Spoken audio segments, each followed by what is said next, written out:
Halo kaum intelektual sekalian. Lagi rame ya kalau saya perhatikan itu di TikTok, di media sosial, di mana lagu India menggunakan kosakata daripada kosakata orang Sunda. Balik gawe langsung sare, hudang sare langsung gawe. Jadi bahasa Sunda itu mirip sekali dengan lagu India kalau dinyanyikan dengan intonasi India.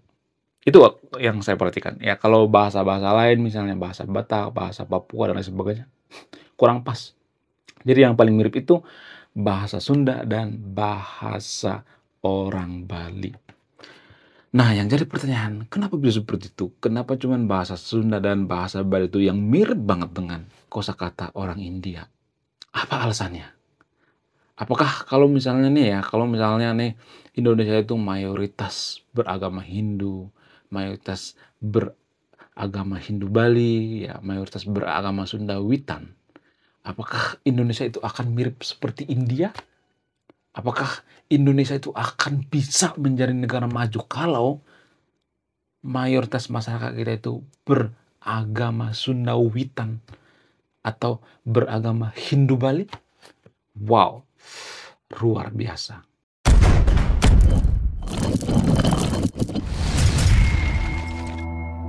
Sebenarnya kalau boleh jujur ya, secara antropologi, secara fakta sejarah itu ya, ada berbagai kemiripan antara bahasa India dengan bahasa Sunda dan bahasa Bali. Apa itu kemiripan-kemiripannya? Jadi kemiripannya itu lebih kepada kosakata. Seperti misalnya Gusti. Gusti itu kan bahasa India ya. Cuman penulisannya ya yang agak beda. Sementara artinya itu sama. Kemudian suka, duka, negara, rahayu, dan lain sebagainya. Ada banyak kosakata daripada bahasa Sunda itu yang mirip sekali dengan kosakata bahasa India. Nah, yang jadi pertanyaan, kok bisa? Apa alasannya? Alasan yang paling mempengaruhi itu karena di zaman dulu ada pertukaran atau melting budaya. Ada percampuran budaya antara eh, orang Sunda, orang Bali, dan orang India. Dipengaruhi oleh apa? Dipengaruhi oleh agama. Jadi gini guys ya, kalau boleh jujur tuh agama Sunda Witan itu kan itu perpaduan daripada berbagai kepercayaan-kepercayaan ya. Sunda Witan itu kan mereka bisa menyerap dari kepercayaan lokal ya, mengadopsi daripada agama Hindu, agama Buddha dan sebagainya. Jadi macam-macam ya. Kenapa? Karena orang Indonesia itu sangat suka yang namanya mengadopsi budaya. Orang Indonesia itu ya, kalau boleh jujur ya, ini fakta yang sangat-sangat menarik gitu, fakta menyala gitu, seputar Indonesia. Orang Indonesia itu sangat suka yang namanya mengadopsi. Contoh misalnya, contoh ya, batik misalnya. Apakah batik itu berasal dari Indonesia, Nusantara? Sebenarnya kalau boleh jujur sejarah daripada batik itu kan ada dua versi ya, ada yang mengatakan itu berasal dari India, kemudian ada yang mengatakan bahwa itu berasal daripada Yunan, yaitu dari China. Nah, diadopsi oleh Nusantara. Kemudian apalagi? Baju kebaya. Jadi baju kebaya itu ya, berdasarkan catatan sejarah, berdasarkan data itu, ada hubungannya dengan baju orang India. Ya, itu kalau saya perhatikan ya. Cuman dimodifikasi gitu, amati, tiru, modifikasi. Ya nggak jadi masalah, saya tidak mengatakan bahwa nenek moyang kita itu peniru ya, karena di dunia ini kan nggak ada yang namanya, misalnya nih menemukan sesuatu, ya yang menemukan ini tunggal, nggak ada. Kita ambil contoh misalnya seperti HP misalnya, apakah yang menemukan HP itu satu orang? Enggak guys. Yang menemukan kameranya beda, yang menemukan layarnya beda, ya orangnya beda-beda guys. Kemudian yang menemukan suaranya beda, yang menemukan casingnya beda. HP itu kan kumpulan daripada penemuan-penemuan banyak orang disatukan gitu. Budaya juga seperti itu, kadang-kala seperti itu. Saya tidak mengatakan bahwa nenek moyang kita itu peniru ya. Saya tidak mengatakan seperti itu. Tapi lebih ke ATM, amati tiru modifikasi ya. Kemudian yang paling menyala itu adalah lagu dangdut. Jadi lagu dangdut itu diadopsi dari mana? Dari India dong. Lagu dangdut itu dari India, guys. Kalau misalnya kita telusuri ya, apakah lagu dangdut atau lagu India itu yang menciptakan orang India? Enggak juga. Kenapa? Karena ada kemiripan-kemiripannya dengan lagu yang berasal dari Mesopotamia kuno gitu. Jadi nggak bisa kita mengklaim bahwa oh ini pencuri, enggak seperti itu. Karena ada semacam melting ya, perpaduan antara berbagai budaya gitu. Makanya Kang Haji Rhoma Irama itu mengadopsi yang namanya lagu India sehingga dijadikan dangdut. Jadi orang-orang Nusantara itu sangat suka yang namanya lagu dangdut ya. Itu adopsi daripada lagu India. Jadi itu alasannya kenapa nenek moyang kita itu sangat suka yang namanya mengadopsi atau ATM, amati, tiru, modifikasi. Jadi di zaman dulu itu orang Sunda, orang Hindu itu sering berinteraksi dengan orang India di zaman dulu sebelum agama Islam menyebar di Nusantara. Sehingga apa? Sehingga mereka bertukar budaya ya, bertukar makanan ya, dan lain sebagainya. Ada semacam barter lah. Makanya ya kalau kita perhatikan itu agama Sunda Witan itu ada unsur agama Hindunya juga ya, tapi nggak semuanya ya, ada perpaduannya. Ya, jadi kalau kita perhatikan itu Bali itu kan sebenarnya Sunda kecil ya. Zaman dulu ya Bali dengan Sunda itu ya satu kerajaan. Cuman ya karena sesuatu hal sehingga Bali itu mau lepaskan diri. Tapi ini sudah beberapa ribu tahun yang lalu ya, sudah lama sekali ya. Makanya kalau kita perhatikan itu logat atau bahasa Sunda itu dengan bahasa Bali itu agak sedikit mirip lah ya. Cuman ada perbedaan yang sangat signifikan. Cuman benar mirip banget gitu. Sama seperti bahasa Melayu dengan bahasa Indonesia gitu. Agak mirip-mirip kan. Kenapa? Karena akar daripada bahasa Indonesia itu kan bahasa Melayu ya. Kemudian ya kalau saya perhatikan itu ya, bagaimana kalau misalnya Nusantara atau Konoha itu, ini hanya di Konoha ya, bukan Indonesia ya. Kalau saya mengatakan seperti ini nanti pasti banyak nanti yang baper gitu. Bagaimana kalau Konoha itu mayoritas beragama Sunda Witan, mayoritas beragama Hindu Bali? Apa yang terjadi? Ya, mohon maaf ya bagi teman-teman Muslim ya. Saya tidak sedang mendiskreditkan agama Muslim ya. Saya tetap menghargai teman-teman Muslim ya. Ini hanya jika gitu. If ya. Bagaimana jika Konoha itu mayoritas beragama Hindu Bali atau beragama Sunda Witan, maka kemungkinannya akan ada jutaan orang seperti Kang Deddy Mulyadi. Lah, apa hubungannya? Kang Deddy Mulyadi kan Islam. Yang menurut saya pribadi, ya walaupun Kang Deddy Mulyadi itu Islam, dia menganut yang namanya filosofi ya. Garis bawah ya, filosofi bukan ajaran ya, bukan agama ya. Filosofi Sunda Wiwitan. Jadi filosofi Sunda Wiwitan itu sangat mempengaruhi pola pikir daripada Kang Deddy Mulyadi, cara berpikirnya kalau saya perhatikan. Karena saya sering riset ya tentang Kang Deddy Mulyadi gitu. Karena saya melihat Kang Deddy Mulyadi ini suatu fenomena gitu. Kok bisa ada pemimpin yang sangat beda sekali gitu. Karakternya beda, kemudian cara memimpinnya beda gitu. Jadi kenapa Kang Deddy Mulyadi sekarang ini sangat merakyat gitu, nggak ada batas dengan rakyat gitu. Karena filosofi daripada Sunda Wiwitan itu adalah egaliter, kesetaraan. Jadi sebelum masuk yang namanya pengaruh daripada Hindu ke Nusantara itu, ya masyarakat Nusantara itu menganut yang namanya egaliter, guys, kesetaraan. Makanya kalau kita perhatikan itu seperti Sunda Wiwitan, ya orang-orang Baduy itu adalah orang-orang yang menganut yang namanya egaliter. Nggak ada di sana bupati gitu, nggak ada di sana presiden, nggak ada di sana kepala desa. Yang ada apa? Kepala suku gitu. Tapi itu setara gitu. Kepala sukunya juga ikut kerja gitu, bukan cuma ngatur-ngatur gitu ya, cuma ngatur-ngatur anggaran gitu. Enggak seperti itu. Kepala sukunya juga kerja ya. Kemudian di salah satu desa di Sukabumi bernama Ciptagelar. Di desa Ciptagelar ini luar biasa, guys. Luar biasa. Di mana hasil daripada panen mereka itu cukup untuk 95 tahun, guys. Mereka punya lumbung padi dan cukup persediaan 95 tahun. Kenapa? Karena mereka sama-sama kerja gitu. Di sana nggak ada orang kaya, setara gitu, egaliter. Nah, kenapa Kang Deddy Mulyadi itu menganut yang namanya egaliter, kesetaraan gitu? Ya karena menganut yang namanya filosofi Sunda Wiwitan. Jadi filosofi Sunda Wiwitan ini sangat-sangat mempengaruhi kepemimpinan daripada Kang Deddy Mulyadi.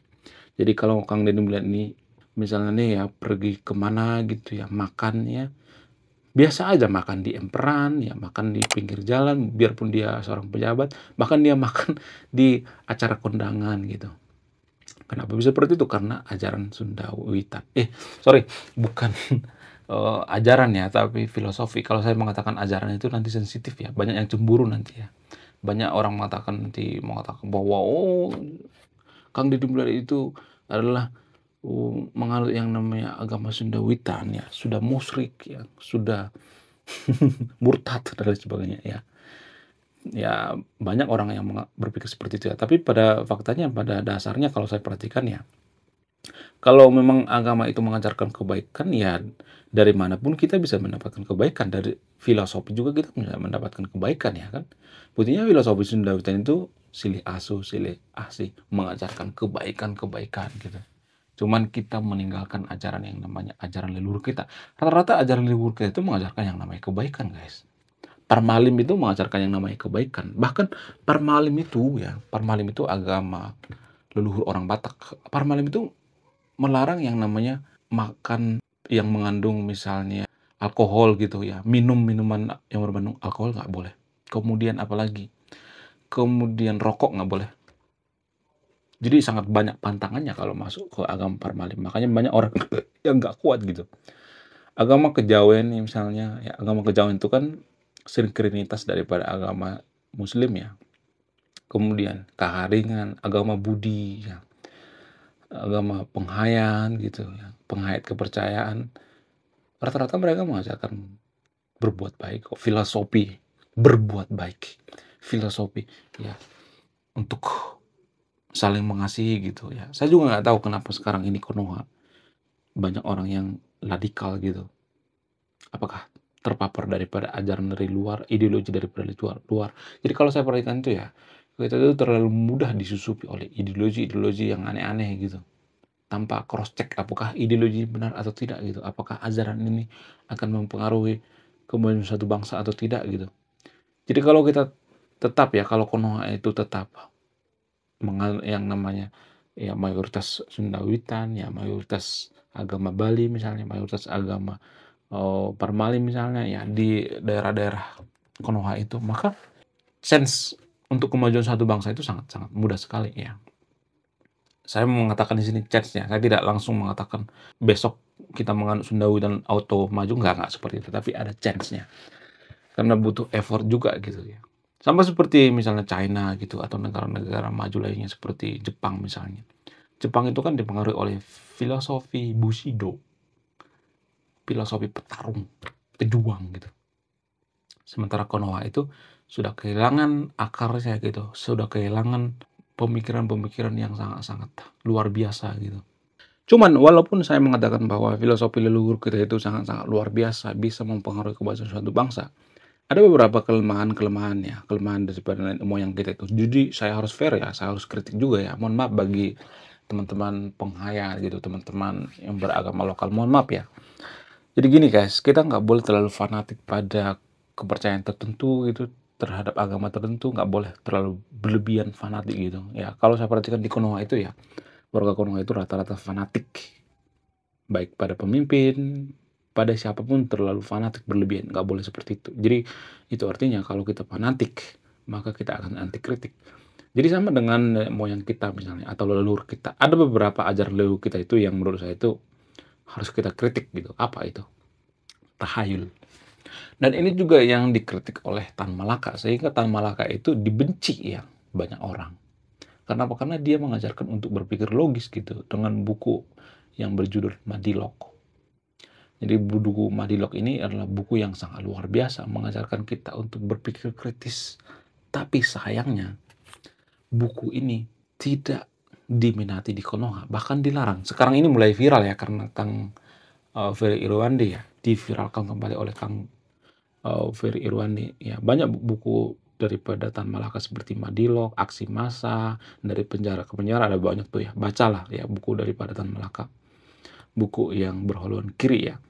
Cuman di Konoha itu kan buku yang berwarna kiri itu kan terlalu citrakan buruk ya kalau saya perhatikan ya. Padahal kalau saya perhatikan itu ya, bagaimana mengatasi daripada masyarakat kita yang menganut yang namanya tahayul, mistis dan sebagainya itu ya harus banyak belajar yang berhaluan kiri ya kalau saya perhatikan. Ya, justru kirilah yang mengajak kita untuk berpikir logis gitu. Mohon maaf ya bagi teman-teman yang beragama lokal ya. Jadi berpikir mistis atau takhayul inilah yang bikin negara kita tidak maju. Inilah kekurangan daripada nenek moyang kita. Kenapa bisa seperti itu? Apa alasannya? Kalau misalnya nih ada yang mengatakan ya takhayul itu kan itu semacam culture budaya kita. Sama seperti misalnya kalimat ini sama seperti ya budaya feodal yang di pesantren itu kan culture daripada budaya kita. Jadi ini sama kalimatnya. Nggak boleh dinormalisasi, harus dirubah dong ya. Makanya di Konoha itu kalau saya perhatikan itu ya, masih banyak orang yang percaya bahwa ada seseorang pemimpin bisa nikah dengan Nyai Roro Kidul gitu.